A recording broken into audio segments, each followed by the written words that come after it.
옆에 분들하고 나누시겠습니다. 잘 오셨습니다. 주와 합하는 자는 한 영이니라. 아멘. 기독교에서는 하나님께서 하신 일들은 우리를 주님과 하나 되게 하시려고 오신 것입니다. 그래서 연합에 대해서 우리가 나눌 것인데 연합은 다시 말하면 교제입니다. 교제에서 조금 소통이 일어나서 이동한 것이 연합입니다. 연합은 다른 말로 oneness, 그러니까 하나됨입니다.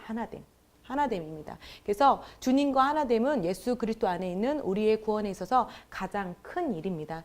우리는 단지 예수 그리스도의 추종자나 예수님을 따라가는 그런 제자들이 아니라 주님과 함께 교제하는 자녀들이라는 거죠. 그래서 이것은 실제적인 연합죠. 주님과 하나됨을 의미하고 있습니다. 하나님의 목적은 주님께서 이미 그리스도 안에서 이루으신 것입니다. 그것은 우리들을 주님 자신과 하나가 되게 하셨습니다. 함께 고백하시겠습니다. 주님께서는 나와 하나가 되셨습니다. 주님 감사합니다. 예, 아멘. 그래서 우리는 하나님과 일치하여 생각하고 또 말씀을 통하여서 또 행동하고 말씀 안에 있는 바른 언어로 말할 수 있습니다. 하나님께서는 주님의 완벽한 뜻을 또 그분의 목적을 그리스도인 성도님들 안에 우리들 안에 그리고 성도님을 통해서 우리들 안에 넣어 놓으셨고 우리를 통해서 일할 수 있습니다. 이것이 바로 주님의 충만한 지 헬라어는요 프로네시스예요. 프로네시스 헬라어로 충만한 지 프로네시스 함께 고백하겠습니다. 프로네시스 이것은 헬라어인데요. 올바른 시간에 프로네시스 함께 고백하겠습니다. 프로네시스 올바른 시간에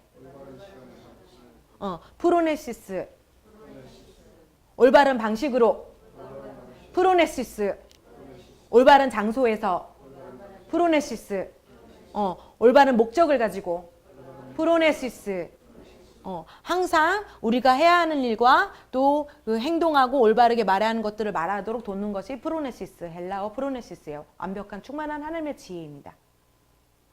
할렐루야.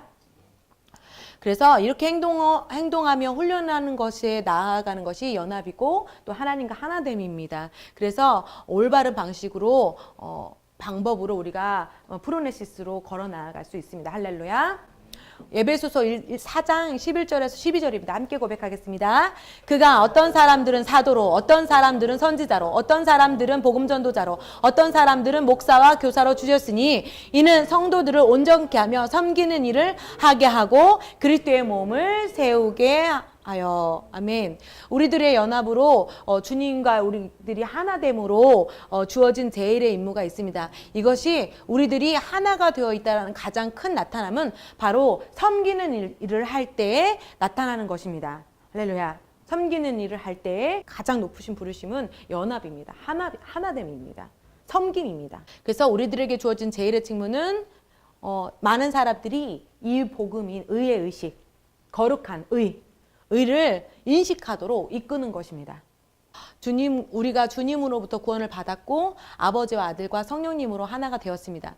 주님께서는 우리들에게 한 마음, 한 생각, 한 믿음으로 같은 의견과 같은 행동을 가지고 그리고 나아가기를 우리에게 부탁하셨습니다. 하나님께서는 교회 오중사역의 은사들을 주셨는데 이는 성도들을 온전케 하며 섬기는 일을 하기 위함입니다. 섬기는 일이란 세상을 하나님과 화목하게 하는 일입니다. 연합이란 구체적으로 주님과 하나 되어 주님의 집을 섬기는 일을 하는 것이고 우리들이 주님을 참으로 그러니까 주님이 진실된 분임을 믿고 있다는 증거입니다. 그러니까 교회 안에서 하나님의 집을 섬기지 않으면 그 하나님의 주님을 참으로 진실로 믿고 있다는 증거가 아니세요.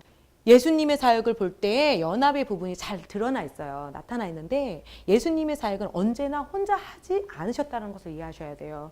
그래서 예수님의 사역은 함께 하는 것이기 때문에 기름 부으심의 모든 사역들은 혼자 모든 것을 하라고 하는 것이 아니라 사실 사역이 증가되고 커지게 되면 혼자서 모든 일을 할 수 없게 돼요. 그래서 기름 부으심과 그 육체적인 사역은 동시에 이루어지기 시작해요. 그러니까 사람들이 왔을 때 우리 이제 어떤 형제가 아픈데 교회를 못 와. 그러면은 그 육체적인 사역이 동시에 이루어지는 거야. 좀 귀찮지만 조금 피곤하지만 그분에게 쫓아가는 사역도 같이 기름 부심 사역과 육체적인 사역은 같이 동반해요. 음식을 하시고 음식을 옮기시는 분들조차도 성령 충만한 분들이 일하셔야 됩니다. 사역자들. 그래야 다른 어린 그리스도인이 시험 들지 않아요. 그래서 교회에 참여하는 성도들이 삶을 온전하게 알아야 하고 그 사역자들을 또 신뢰할 수 있어요. 그러니까 성령 충만한 7 집사님들을 세웠잖아요. 그런데 그들이 평판이 인품이 보장된 사람이어야 해요. 사역자로 세우기 위해서는 성품이 좋아야 돼요. 이 거친 밭들은 좀 곤란해요.